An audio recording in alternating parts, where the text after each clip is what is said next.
ओम नमो भगवते वासुदेवाय। आप सभी का हमारे YouTube चैनल पर हार्दिक स्वागत है। आज बृहस्पतिवार के दिन आइए सुने बृहस्पति देव की पौराणिक कथा और विष्णु चालीसा का पाठ। बृहस्पतिवार के दिन भगवान बृहस्पति की पूजा के अनेक महत्व बताए गए हैं। इस दिन जो व्यक्ति भगवान बृहस्पति की व्रत कथा पढ़ता या सुनता है उसे सभी प्रकार के सुख प्राप्त होते हैं। इस कथा को सुनने या पढ़ने मात्र से धन और यश बढ़ता है, विद्या और पुत्र की प्राप्ति होती है, सभी रुके हुए कार्य सफल होते हैं। तो प्रेम से बोले बृहस्पति भगवान की जय हो। प्राचीन समय की बात है। भारत में एक राजा राज करता था। वह बड़ा प्रतापी तथा दानी था। वह नित्य प्रति मंदिर में भगवत दर्शन करने जाता था। वह ब्राह्मण और गुरु की सेवा किया करता था। उसके द्वार कोई भी याचक निराश होकर नहीं लौटता था। वह प्रत्येक गुरुवार को व्रत रखता एवं पूजन करता था, गरीबों की सहायता करता था। परंतु ये सब बातें उसकी रानी को अच्छी नहीं लगती थी। वह न व्रत करती और न किसी को एक भी पैसा दान में देती थी। वह राजा से भी ऐसा करने को मना किया करती थी। एक समय की बात है, राजा शिकार खेलने वन को चले गए। घर पर रानी और दासी थी। उस समय गुरु बृहस्पति साधु का रूप धारण कर राजा के दरवाजे पर भिक्षा मांगने आए। साधु ने रानी से भिक्षा मांगी तो वह कहने लगी, हे साधु महाराज, मैं इस दान और पुण्य से तंग आ गई हूँ। इस कार्य के लिए तो मेरे पतिदेव ही बहुत हैं। अब आप ऐसी कृपा करें कि सारा धन नष्ट हो जाए तथा मैं आराम से रह सकूं। साधु रूपी बृहस्पति देव ने कहा, हे देवी, तुम बड़ी विचित्र हो। संतान और धन से कोई दुखी नहीं होता, इसको सभी चाहते हैं। पापी भी पुत्र और धन की इच्छा करता है।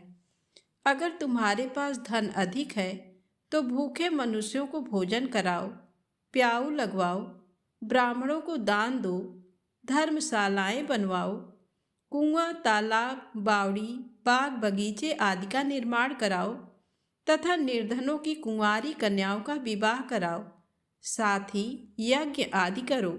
इस प्रकार के कर्मों से आपके कुल का और आपका नाम परलोक में भी सार्थक होगा एवं तुम्हें भी स्वर्ग की प्राप्ति होगी। परंतु रानी साधु की इन बातों से खुश नहीं हुई। उसने कहा, हे साधु महाराज, मुझे ऐसे धन की आवश्यकता नहीं जिसको मैं अन्य लोगों को दान देती फिरूं तथा जिसको रखने और संभालने में ही मेरा सारा समय नष्ट हो जाए।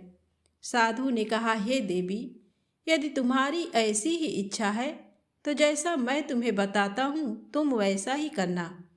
बृहस्पतिवार के दिन घर आंगन को गोबर से लीपना, अपने केसों को पीली मिट्टी से धोना, केसों को धोते समय स्नान करना, राजा से कहना वह हजामत करवाए, भोजन में मांस मदिरा खाना, कपड़े धोबी के हाथ धुलने देना। इस प्रकार 7 बृहस्पतिवार करने से तुम्हारा सारा धन नष्ट हो जाएगा। ये कहकर साधु महाराज रूपी बृहस्पति देव अंतर ध्यान हो गए। रानी ने साधु के कहने के अनुसार 7 बृहस्पतिवार तक वैसा ही करने का विचार किया। साधु के बताए अनुसार कार्य करते हुए केवल 3 बृहस्पतिवार ही बीते थे कि उसकी समस्त धन संपत्ति नष्ट हो गई। भोजन के लिए दोनों समय परिवार तरसने लगा तथा सांसारिक भोगों से दुखी रहने लगा।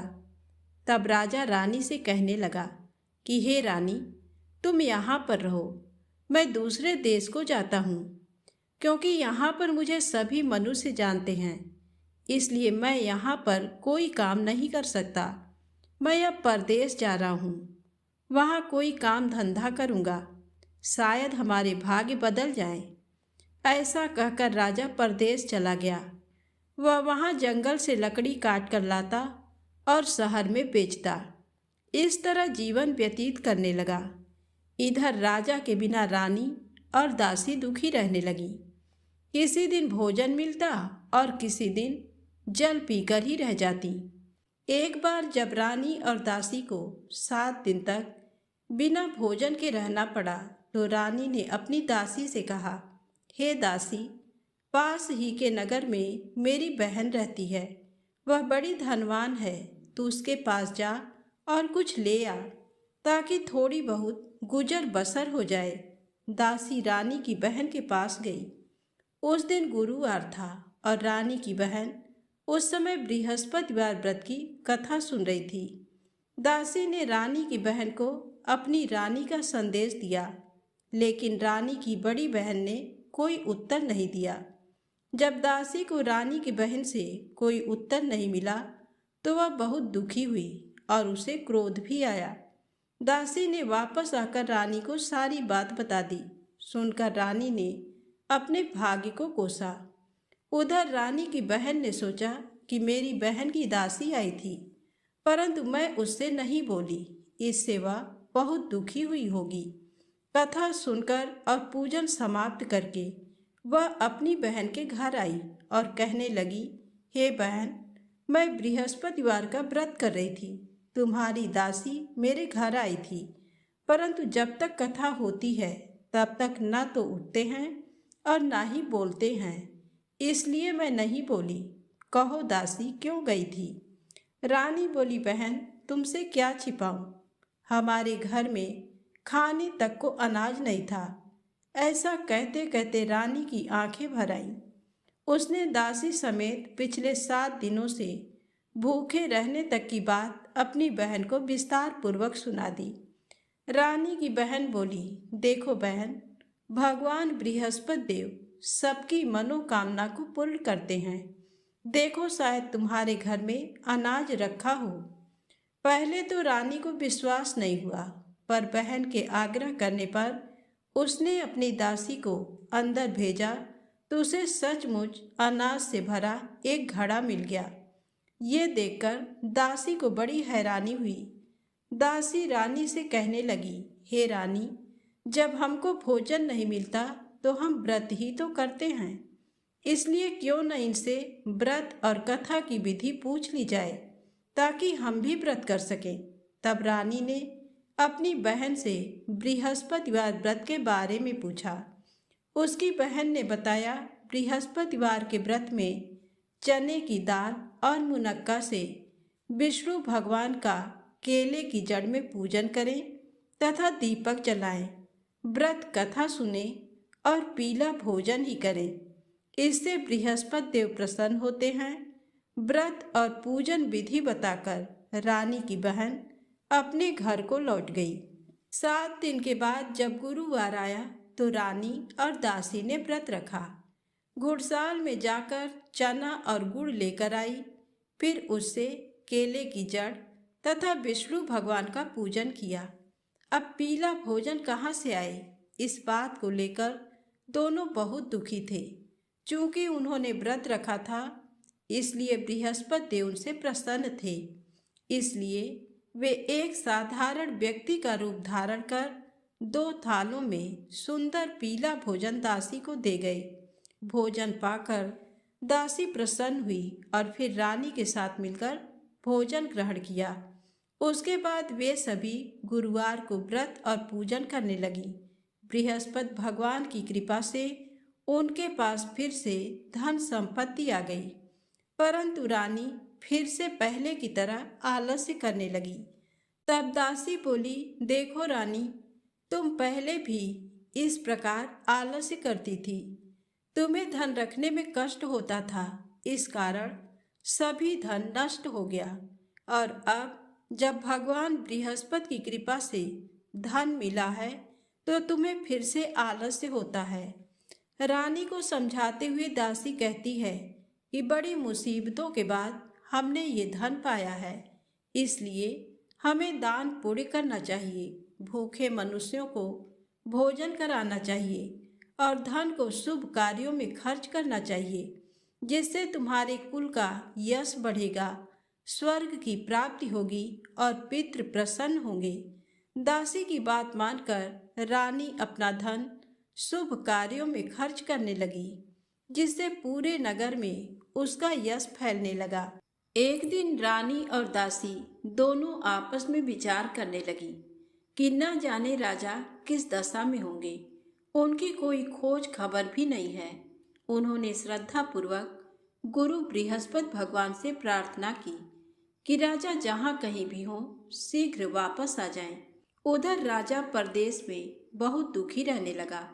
वह प्रतिदिन जंगल से लकड़ी बीनकर लाता और उसे शहर में बेचकर अपने दुखी जीवन को बड़ी कठिनता से व्यतीत करता था। एक दिन दुखी हो अपनी पुरानी बातों को याद करके वह रोने लगा और उदास हो गया। उसी समय राजा के पास बृहस्पति देव साधु के वेश में आकर बोले, हे लकड़हारे, तुम इस सुनसान जंगल में किस चिंता में बैठे हो, मुझे बतलाओ। ये सुन राजा के नेत्रों में जल भर आया। साधु की वंदना कर राजा ने अपनी संपूर्ण कहानी सुना दी। महात्मा दयालु होते हैं। वे राजा से बोले, हे राजा, तुम्हारी पत्नी ने बृहस्पति देव के प्रति अपराध किया था, जिसके कारण तुम्हारी ये दशा हुई। अब तुम किसी प्रकार की चिंता मत करो, भगवान तुम्हें पहले से अधिक धन देंगे। देखो, तुम्हारी पत्नी ने बृहस्पतिवार का व्रत प्रारंभ कर दिया है। अब तुम भी बृहस्पतिवार का व्रत करके चने की दाल व गुड़ जल के लोटे में डालकर केले का पूजन करो। फिर कथा कहो या सुनो, भगवान तुम्हारी सब कामनाओं को पूर्ण करेंगे। साधु की बात सुनकर राजा बोला, हे प्रभु, लकड़ी बेचकर तो इतना पैसा भी नहीं मिलता जिससे भोजन करने के उपरांत कुछ बचा सकूं। मैंने रात्र में अपनी रानी को व्याकुल देखा है। मेरे पास कोई साधन नहीं जिससे इसका समाचार जान सकूं। फिर मैं बृहस्पति देव की क्या कहानी कहूँ, ये भी मुझको मालूम नहीं है। साधु ने कहा, हे राजा, मन में बृहस्पति भगवान के पूजन व्रत का निश्चित करो। वे स्वयं तुम्हारे लिए कोई राह बना देंगे। बृहस्पतिवार के दिन तुम रोजाना की तरह लकड़ियां लेकर शहर में जाना। तुम्हें रोज से दुगना धन प्राप्त होगा, जिससे तुम भली भांति भोजन कर लोगे तथा बृहस्पति देव की पूजा का सामान भी आ जाएगा। जो तुमने बृहस्पतिवार की कहानी के बारे में पूछा है वह इस प्रकार है। प्राचीन काल में एक बहुत ही निर्धन ब्राह्मण था। उसके कोई संतान नहीं थी। वह नित्य पूजा पाठ करता। उसकी स्त्री न स्नान करती और न किसी देवता का पूजन करती। इस कारण ब्राह्मण देवता बहुत दुखी रहते थे। भगवान की कृपा से ब्राह्मण के यहाँ एक कन्या उत्पन्न हुई। कन्या बड़ी होने लगी। प्रातः स्नान करके वह भगवान विष्णु का जप करती। बृहस्पतिवार का व्रत भी करने लगी। पूजा पाठ समाप्त कर पाठशाला जाती तो अपनी मुट्ठी में जौ भरकर ले जाती और पाठशाला जाने के मार्ग में डालती जाती। लौटते समय वही जौ स्वर्ण के हो जाते तो उनको बीनकर घर ले आती। एक दिन वह बालिका सूप में उन सोने के जौ को फटक कर साफ कर रही थी कि तभी उसकी माँ ने देख लिया और कहा, हे बेटी, सोने के जौ को फटकने के लिए सोने का सूप भी तो होना चाहिए। दूसरे दिन गुरुवार था। कन्या ने व्रत रखा और बृहस्पति देव से सोने का सूप देने की प्रार्थना की। बृहस्पति देव ने उसकी प्रार्थना स्वीकार कर ली। रोजाना की तरह वह कन्या जौ फैलाती हुई पाठशाला चली गई। पाठशाला से लौटकर जब वह जौ बीन रही थी तो बृहस्पति देव की कृपा से उसे सोने का सूप मिला। उसे वह घर ले आई और उससे जौ साफ करने लगी, परंतु उसकी माँ का वही ढंग रहा। एक दिन की बात है। कन्या सोने के सूप में जब जौ साफ कर रही थी उस समय उस नगर का राजकुमार वहां से निकला। कन्या के रूप को देखकर वह उस पर मोहित हो गया। राजमहल आकर वह भोजन तथा जल त्याग कर उदास होकर लेट गया। राजा को जब राजकुमार द्वारा अन्न जल त्यागने का समाचार ज्ञात हुआ तो अपने मंत्रियों के साथ वह अपने पुत्र के पास गया और कारण पूछा। राजकुमार ने राजा को उस लड़की के घर का पता भी बता दिया। मंत्री उस लड़की के घर गया। मंत्री ने ब्राह्मण के समक्ष राजा की ओर से निवेदन किया। कुछ ही दिन बाद ब्राह्मण की कन्या का विवाह राजकुमार के साथ संपन्न हो गया। कन्या के घर से जाते ही ब्राह्मण के घर में पहले की भांति गरीबी का निवास हो गया। एक दिन दुखी होकर ब्राह्मण अपनी पुत्री से मिलने गए। बेटी ने पिता की अवस्था को देखा और अपनी माँ का समाचार पूछा। ब्राह्मण ने सभी हाल कह सुनाया। कन्या ने बहुत सा धन देकर अपने पिता को विदा कर दिया, लेकिन कुछ दिन बाद फिर वही हाल हो गया। ब्राह्मण फिर अपनी कन्या के यहाँ गया और सभी हाल कहा, तो पुत्री बोली, हे पिताजी, आप माता जी को यहाँ लिवा लाओ। मैं उन्हें वह विधि बता दूंगी जिससे गरीबी दूर हो जाए। ब्राह्मण देवता अपनी स्त्री को साथ लेकर अपनी पुत्री के पास राजमहल पहुँचे तो पुत्री अपनी माँ को समझाने लगी, हे माँ, तुम प्रातःकाल स्नान आदि करके विष्णु भगवान का पूजन करो तो सब दरिद्रता दूर हो जाएगी। परंतु उसकी माँ ने उसकी एक भी बात नहीं मानी। वह प्रातःकाल उठकर अपनी पुत्री के बच्चों का बचा जूठन खा लेती थी। एक दिन उसकी पुत्री को बहुत गुस्सा आया। उसने अपनी माँ को एक कोठरी में बंद कर दिया। प्रातःकाल उसने स्नान आदि करा के पूजा पाठ करवाया तो उसकी माँ की बुद्धि ठीक हो गई। इसके बाद वह नियम से पूजा पाठ करने और प्रत्येक बृहस्पतिवार को व्रत रखने लगी। इस व्रत के प्रभाव से मृत्यु के बाद वह स्वर्ग को गई। वह ब्राह्मण भी सुखपूर्वक इस लोक का सुख भोगकर स्वर्ग को प्राप्त हुआ। इस तरह कहानी कहकर साधु देवता वहाँ से अंतर ध्यान हो गए। धीरे धीरे समय व्यतीत होने पर फिर बृहस्पतिवार का दिन आया। राजा जंगल से लकड़ी काटकर शहर में बेचने गया। उसे उस दिन और दिनों से अधिक धन मिला। राजा ने चना गुड़ आदि लाकर बृहस्पतिवार का व्रत किया। उस दिन से उसके सभी क्लेश दूर हुए। परंतु जब अगले गुरुवार का दिन आया तो वह बृहस्पतिवार का व्रत करना भूल गया। इस कारण बृहस्पति भगवान नाराज हो गए। उस दिन उस नगर के राजा ने विशाल यज्ञ का आयोजन किया तथा शहर में ये घोषणा करा दी कि कोई भी मनुष्य अपने घर में भोजन न बनावे, न आग जलावे। समस्त जनता मेरे यहाँ भोजन करने आवे। इस आज्ञा को जो न मानेगा उसे फांसी की सजा दी जाएगी। इस तरह की घोषणा संपूर्ण नगर में करवा दी गई। राजा की आज्ञानुसार शहर के सभी लोग भोजन करने गए, लेकिन लकड़हारा कुछ देर से पहुंचा। इसलिए राजा उसको अपने साथ घर लिवा गए और ले जाकर भोजन करा रहे थे तो रानी की दृष्टि उस खूंटी पर पड़ी जिस पर उसका हार लटका हुआ था। वह वहां पर दिखाई नहीं दिया। रानी ने निश्चय किया कि मेरा हार इस मनुष्य ने चुरा लिया है। उसी समय सिपाहियों को बुलाकर उसको कारागार में डलवा दिया। जब लकड़हारा कारागार में पड़ गया और बहुत दुखी होकर विचार करने लगा कि न जाने कौन से पूर्व जन्म के कर्म से मुझे ये दुख प्राप्त हुआ, और उसी साधु को याद करने लगा जो कि जंगल में मिला था।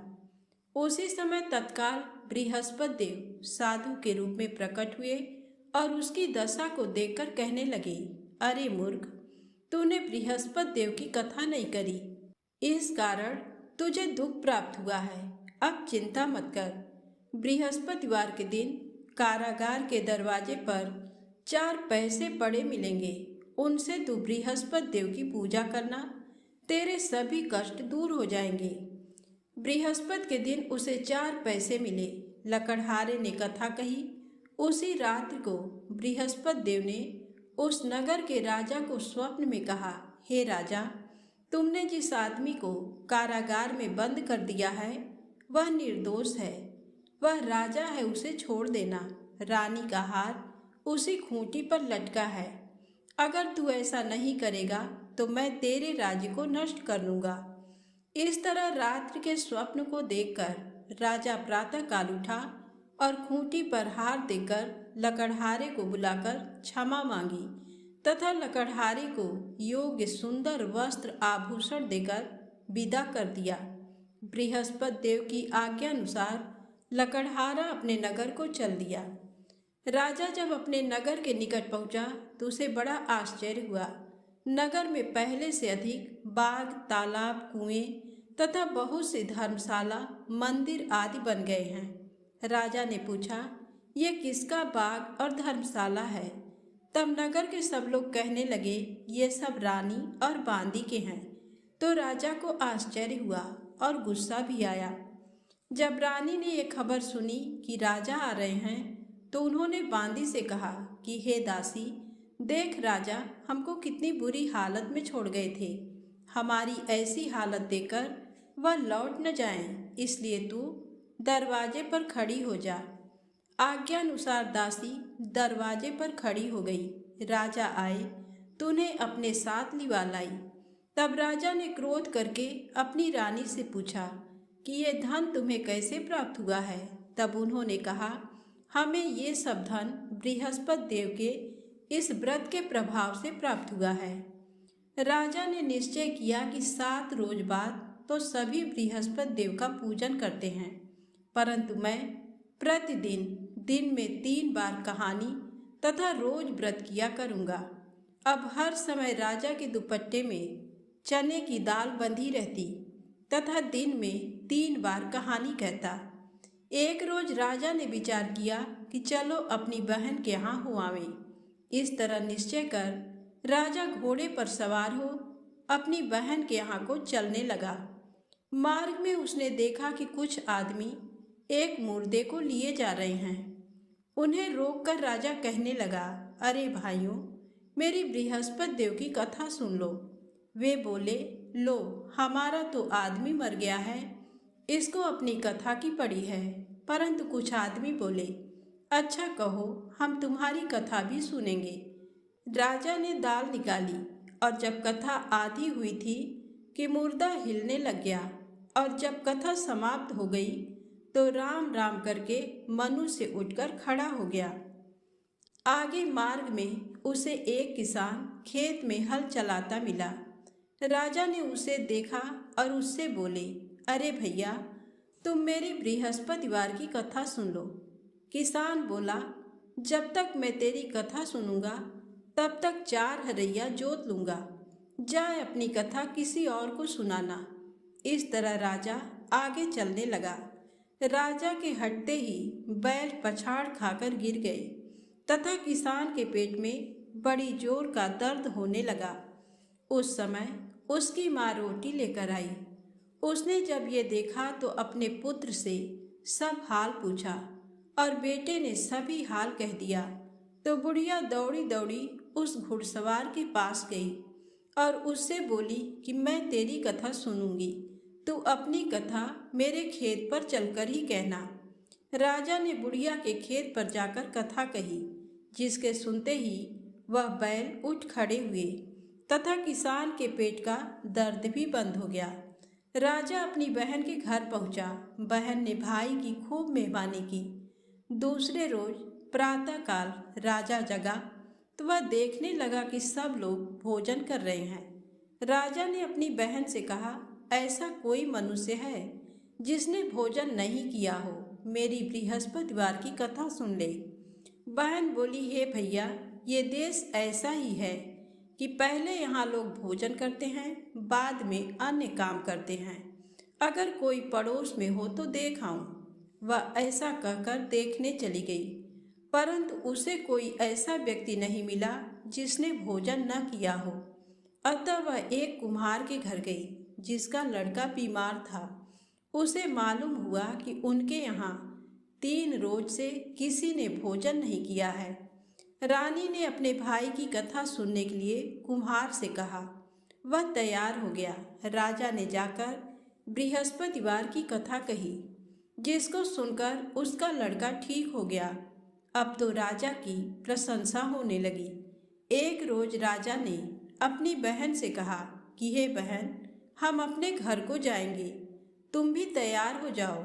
राजा की बहन ने अपनी सास से कहा, सास ने कहा, हाँ चली जा, परंतु अपने लड़कों को मत ले जाना, क्योंकि तेरे भाई के कोई औलाद नहीं है।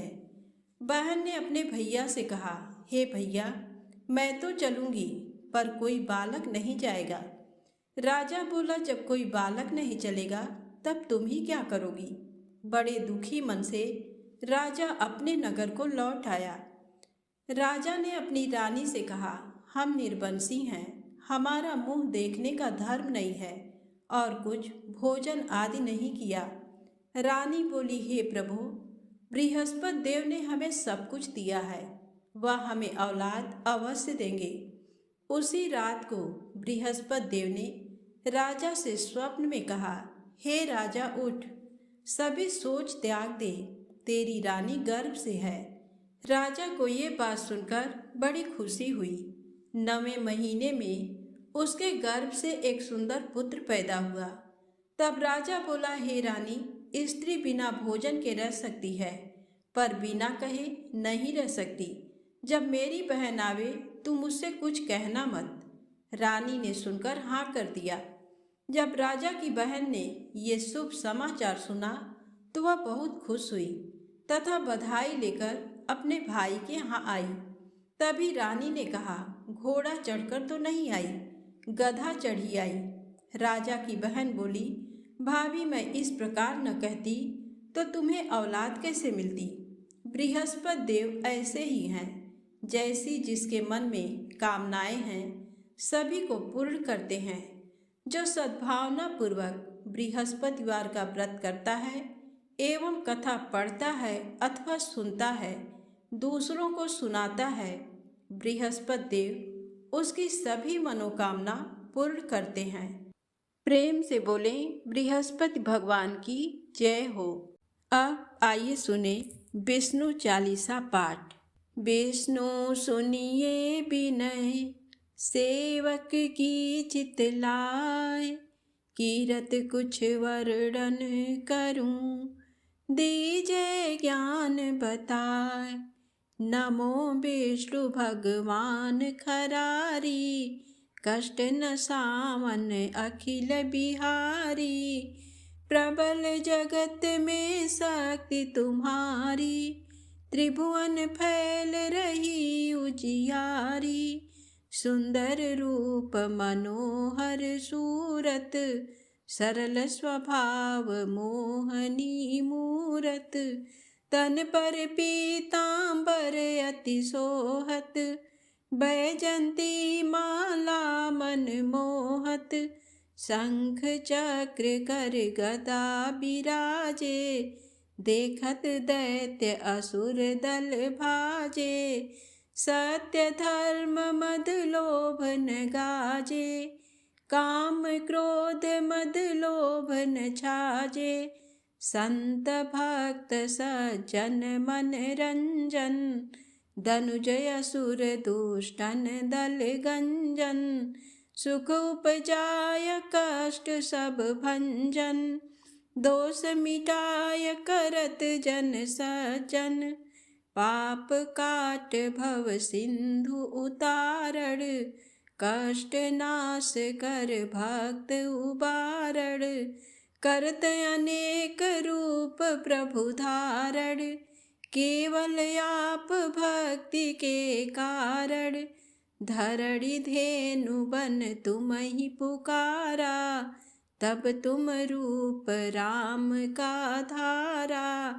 भार उतार असुर दल मारा, रावण आदिक को संहारा। आप वराह रूप बनाया, हिरण्याक्ष को मार गिराया। धर्मत्स्य तन सिंधु बनाया, 14 रत्नन को निकलाया। अमिलख असुरन द्वंद मचाया, रूप मोहनी आप दिखाया। देवन को अमृत पान कराया, असुरन को छवि से बहलाया। कुर्म रूप धर सिंधु मझाया, मंदराचल गिरि तुरत उठाया, शंकर का तुम फंद छुड़ाया।